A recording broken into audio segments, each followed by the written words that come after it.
So, kamusta po mga ka-Streetwise? Ako po si Takero Miyamoto at welcome po sa aking munting channel. So, mga kababayan, no, meron na naman pong pinaplanong isang malawakang rally itong mga DDS.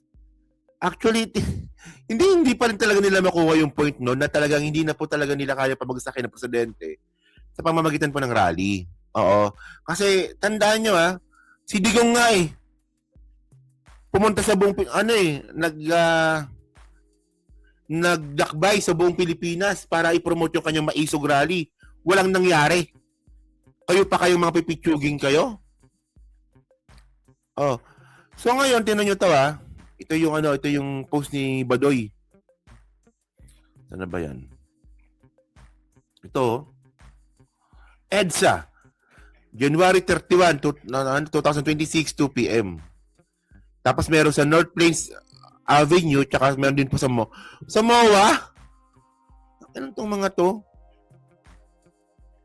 Sa MOA pa talaga kayo magrarally? Masiksikan na nga doon. Magsisiksikan pa kayo lalo doon. Oh. So marami sila nagpo-promote niyan si Jimmy Bondok, si Loren Badoy. Marami sila niyan. Oo. So ngayon mga kababayan, may nagpasa sa akin nitong yan. May nag-message sa akin. Actually, mga ka-Streetwise yan nag-message po sa akin na yan. Siya rin po yung nag-message sa akin dati na magkakaroon po ng rally yung INC na hindi nyo pinaniwalaan. Di ba? Naalala nyo, nasa mall pa ako noon, di ba? Nag-message itong tao na to na tungkol nga dito sa rally ng INC na sinabi ko, tinan nyo, magra-rally INC. Tapos hindi naman kayo naniwala. Yung iba hindi naniwala. Kasi eventually, pagdating ng gabi, nag-announce yung INC na magra-rally pala. So, ibig sabihin nun, itong source natin na to, matagal ko ng source ito. Talagang hindi pa pumapalpak talaga ito. O hindi pa ito pumapalpak. So, ngayon meron silang plano dito sa January 31. So ito yan. Ipakita ko na nga, nakita nyo na kasi, pwede nyo screenshot kasi yan So, sabi niya dito, ito yung message niya sa akin So, information states that a unified rally of different Duterte groups will be held on January 31 in Manila. So, ito malupit, Calls for a rally on January 31, 2025 are being circulated by the group of Defensor, 2026 ata to, and reports that the rally postponement principals will also file an impeachment case against PBBM on or before January 31. Di ba? So, na-type po ata siya sa akin kasi may ASEAN dito Yung ASEAN Summit nga, So, ngayon, sabi nga dito, saan na ba yan? Okay. So, tinan nyo to, Alam naman po natin na makakaroon din po ng impeachment complaint kay Sara ngayong February 6. So, ngayon, ang plano nila ngayon, tinan nyo to, ito yung orchestrated na plano ng mga DDS Orchestrated pero palpak yung implementation, di ba? So, una, si Chavit nagbigay po ng malupit na what you call this, na press conference na walang pumansin. Di ba? Magkakaroon tayo ng one-time, big-time rally. Gano'n si Chavit.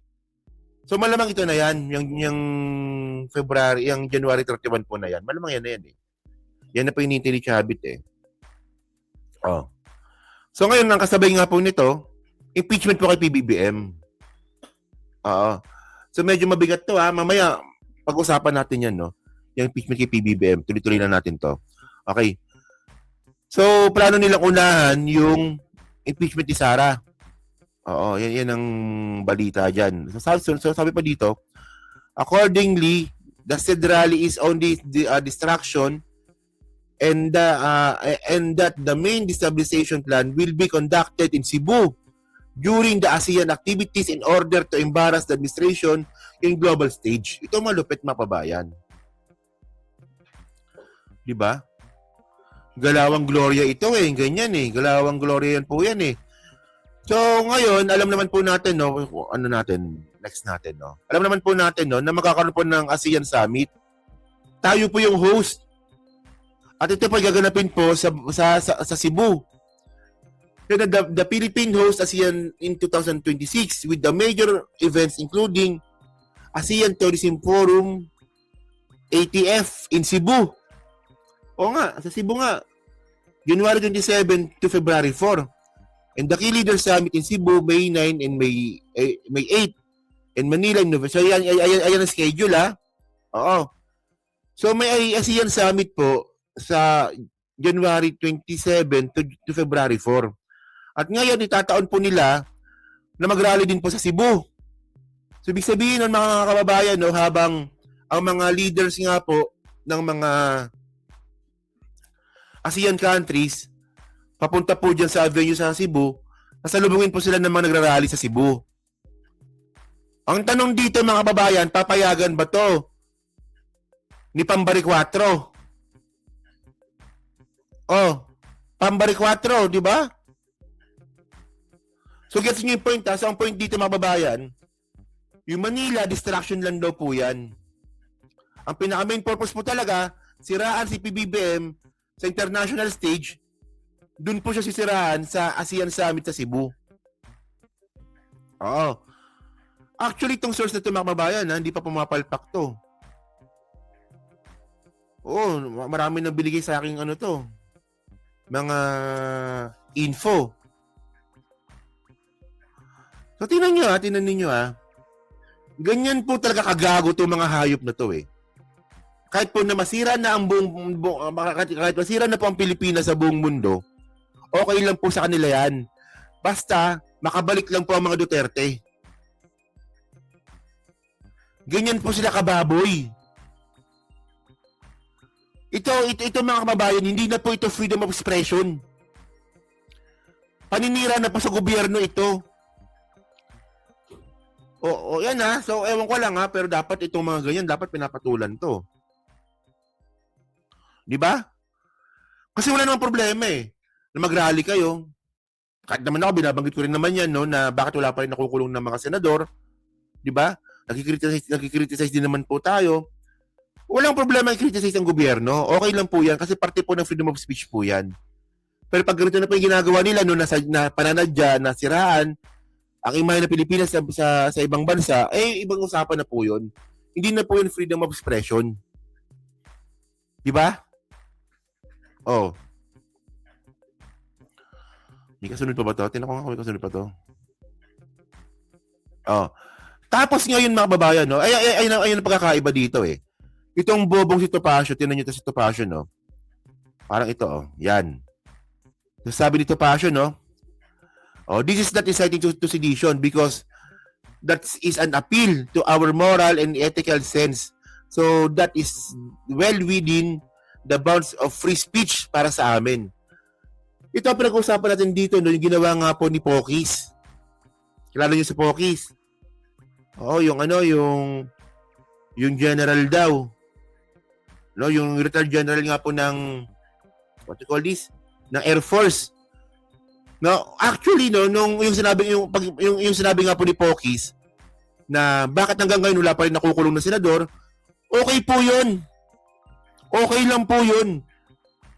No, sabihan niya si PBBM na tamad, okay lang po 'yun. Kasi pananaw niya 'yun eh.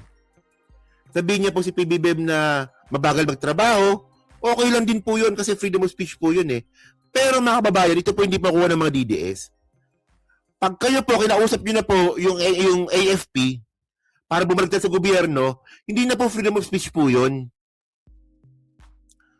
Itong si Topacio, mailusot lang talaga, gago din eh, no? Oh, ito for example, magrarally po sila sa January 31. Oh, alam naman po natin na mga anti-BBM yan. Oh, sumigaw sila doon. Resign Marcos, pabagsakin si Marcos. Okay lang po yan. Parte po yun ng freedom of speech. Pero, ang gagawin ninyo na pupunta kayo ng Cebu, magrarally sa Cebu, sasalubungin po ninyo yung mga world leaders, ASEAN leaders, para siraan si PBBM, hindi na po yan. Hindi na po freedom of speech po yun. Alam niyo yan ang problema sa mga bobong mga DDS, no? Basic nga po na ibig sabihin ng freedom of speech, hindi rin po nila maintindihan. Tapos nakakapal pa ng mukha na magsalita po sa social media. Yun nga lang mga kababayan, no? Sa tingin ko, no, pag ganyan na po ang ginagawa, dapat na po talagang hulihin yung mga yan. Kasi nga po, namimihasa na po sila. In my own opinion, ewan ko lang sa inyo, pero para sa akin, kung may ganyan na po talaga mga hakbangin na hindi na po freedom of speech hindi na po freedom of speech yung pinaglalaban, kundi kasiraan na po, dapat kasuhan na po yan. Oo.